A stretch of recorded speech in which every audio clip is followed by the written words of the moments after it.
We've got some fresh new young talent doing some things that I know you haven't heard before. 1, 2, 3, listen. Welcome to the DotCast from NineDots. NineDots is the online learning community for wedding photographers. You can become a member and find out about our annual conference, the NineDots Gathering, at nine-dots.co.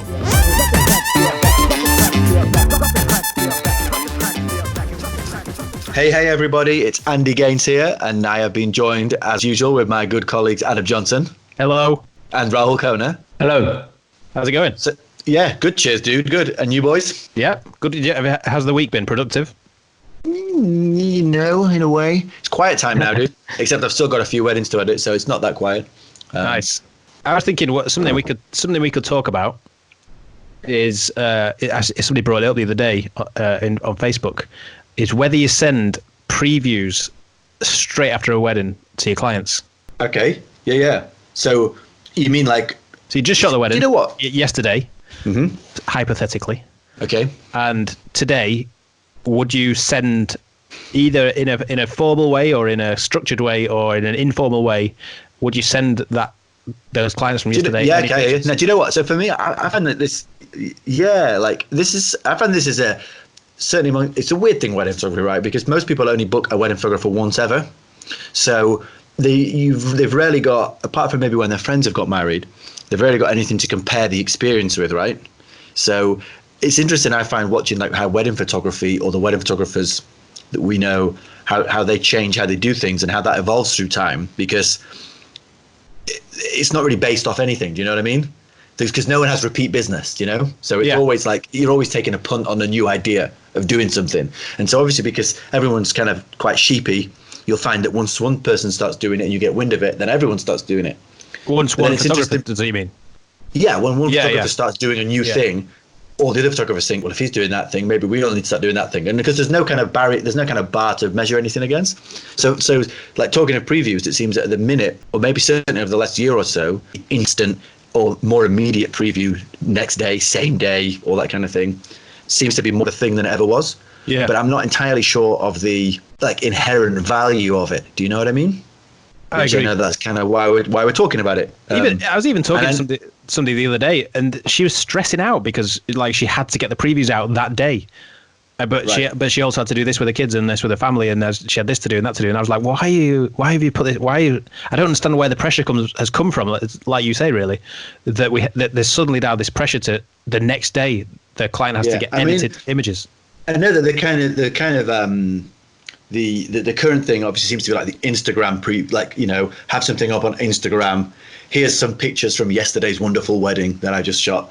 And I know people talk about this as the success of driving traction, because people who were at the wedding, you know, if you're able to tag the couple and tag the venue and tag the bridesmaids and all this kind of stuff, that increase in traction while everyone's still excited about the wedding and the wedding hashtag and all that stuff, then I guess maybe there's some kind of value to it there, and that it's able to, you know, like drive potential business to you or whatever. But I think from a pure photography point of view, and in terms of the art that we're making for people and how we are, and the art we're giving them and how we want it to be received and how we want it to be enjoyed, there's a big part of me feels that there's a real kind of detriment to instant gratification, you know, or that almost instant gratification of like instant previews.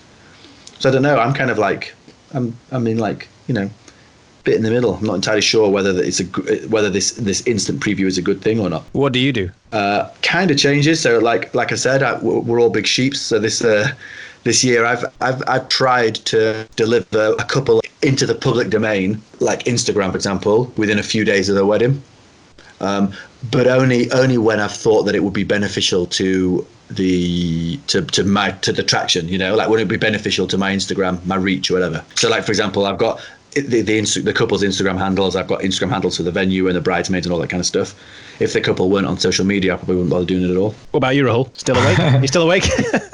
Yeah. This year I tried a new technique of delivering previews, like 40 previews before, as in like when they wake up in the morning. So that next day. Wow. Yeah, next day. Yeah. So basically, even when I come home from a wedding or whatever it is, whatever time, and if you've got back-to-back weddings, I will still deliver 40 images. I've had my web designer make a special like kind of preview page, and then I just deliver that. I just upload to that page and I send it to them, and like, yeah, it's worked. Like, I don't feel like I need to blog this year because that pressure is off, because I've made this preview page and everyone has loved it. Like, I just basically say like, hey, these are images, right click, save, do what you want, put it on Instagram, just credit me at the bottom. It's worked really well for me. Actually, it's worked probably the best. You're sending this within 12 hours of the wedding? Yeah. Oh, wow. I mean, I basically come home from the wedding, download, back up, and at like 3-4 in the morning, I make this page and I edit the 40 images or whatever it is, yeah. And then send it to, but I send it to them at like 9:30, 10 in the morning. So even if I'm doing another wedding the next day, I have like the WhatsApp message ready, and then I will send it then. How do you feel about what Andy's saying about the fact that potentially that some people, in some people's eyes, that would devalue the artistic side of what we're doing? It generally is, yeah. I think like with the Instagram age or whatever, and like everyone just wants everything now. They get these 40 images, but then they have to wait 2 months for a slideshow now. So actually alleviates pressure from me making the slideshow. So before I used to send a slideshow within a month. Now I don't send it for 2 months or a month and a half. Yeah. And so like I have no pressure. And sometimes actually I don't even send a slideshow. It's not like whatever. Just get in the full gallery and it's all good. Yeah. So actually it's helped me. Like, I hear you. Like 2 hours extra has actually helped me to like get rid of all the pressure of anything I had to deliver after. But I think, I agree with you, dude. That's good. Like I've actually done, because you told me that actually. I've done one of those pages for a few people now. You know, if I put those same previews that I would have put on Insta on that page and just send it to them, so they've got something in a little place they can send their friends to and stuff. But I just think that I'm still not entirely convinced, because I just think that that's more of a. It's like people, it's, you know, in today's day and age in Instagram, people want instant results. But I still feel that there's something about what we're doing that is maybe it's not instant. Making it instant is a marketing thing, which maybe that's a reason to do it in itself, you know, or rather than anything else. I mean, no, I mean, what you're doing. Are you eating? I am eating. Like you're doing that for a marketing thing, right? What about would you like AJ? me, while Rahul's just chowing down, would you like me to tell you what I do? I'd love you to tell me what you do. I thought you would. Thanks for asking. I used to be the same. I used to send a beat matched slideshow to every couple within like 24 hours, usually the next day. Like and what? Like a handful of images? Like 40 images. Yeah, 30, 40 images. But it was quite a cool slideshow. It was only like 60 seconds long. And it was quite fast. So it's almost like they couldn't really see the pictures, but they could tell they were good, if you know what I mean. Yeah. And I used to quite like that. And then, but on the one hand, I felt a lot of pressure to make sure I got that slideshow out quickly. And sometimes I would send it out before I'd culled the wedding, and then maybe by accident, images that I'd put in the original preview didn't make the final cut, and then people would be like, "Oh, we got that one from the preview," and that was a bit annoying. Mm-hmm. But two, I definitely felt a marked difference that people were not as excited when they got the full gallery from me. Yes, dude. Because they'd seen too much, so they knew what was coming. They knew too well what was coming, and there was no surprise that the pictures were good when they got the full gallery. So I was getting very, very muted, and in some cases, zero feedback to the full gallery. Mm-hmm. And now all I do at the very most is I'll send them 2 or 3 images on WhatsApp, and that's it. Sometimes I'll send nothing. Yeah. And honestly, this year, doing virtually no previews like that, I've had the best feedback I've ever had to my full galleries. Oh, amazing. Like, people just bowled over by the full galleries, and that, to me, like, it's a quick side point to that. Like, I think that's the key thing here is really know what your product is that you're giving to people. Yeah. And if your product as a photographer, as ARJ photography, is that full gallery and the magnificence of that is, then how you deliver has got to be aimed, like exactly like you say, at delivering that to its maximum effectiveness. Do you know what I mean? Yeah. Like, you know, I'm sure you guys know that for me the slideshow that I make is a really big part of my sell and what I'm giving them. So yeah, nothing can detract from that, you know. And so yeah, I think that's maybe you've hit it on the head as to how I was feeling generally about this. The previews do kind of like piss on the chips a bit. Do you know what I mean?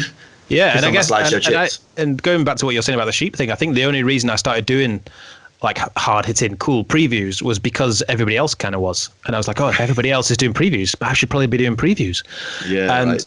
and then I made this cool slideshow, and it was template. It was easy to do. Like everyone got the same track. You know, it was the same tracks. It was just a template. I just dropped some images in every time. But I guess going back to what I was saying earlier as well is I'm aware now that people putting pressure, like additional pressure on themselves to get this like 24-hour preview out when it's just there's just no need for that pressure. Yeah, like does it actually return the results? Or what's the ROI of doing it? Yeah.